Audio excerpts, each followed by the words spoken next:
Magandang araw sa lahat. Ako nga pala si Roy, isang crew dito sa cruise ship.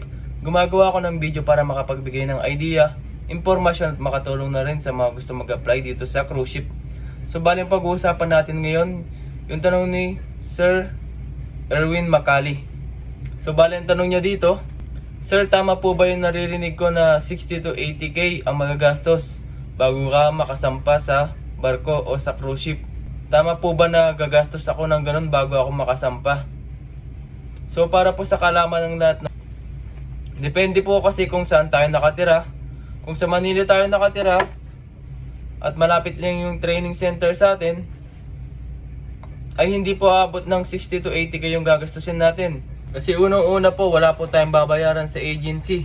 Wala pong placement fee at wala rin pong processing fee. Kung may babayaran man tayo, siguro yung mga Xerox copy na lang po ng mga kailangan nating fill upan para sa requirements natin. So baling gagastusin natin, yung mga trainings lang po natin. Bago po kasi tayo makakuha ng Seaman's Book, ay kailangan po nating mag-training. Based on my experience po, hindi po aabot ng 10,000 yung babayaran natin sa training center. I-share ko lang po yung nagastos ko noon. Nung ako yung nag-apply at nag-training, nasa around 20k lang po yung nagastos namin noon. Kasama na po yung pagkain doon. At saka, transportation. Marami pong training center dyan sa Pilipinas. Kaya wag po tayo maglala kasi kahit saan po tayo magpunta dyan sa Manila, lalong-lalo na sa Calao, ay marami na po tayo mapagtatanungan dyan.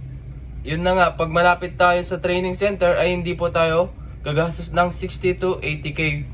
Ang magastos lang po sa pag-apply sa cruise ship ay yung training, na hindi aabot ng 10,000 yung mga gastos mo. Pero depende po sa training center na pupuntahan mo. Pero sa kabuuan, hindi po tayo aabot ng 60 to 80k. So ayun lamang po, sana nakatulong tong video na to sa inyo. At sana kung nagustuhan nyo tong video na to, pa-share na rin po ako, pa-like na rin po, pa-follow. Yun lamang po, maraming salamat. God bless po sa ating lahat.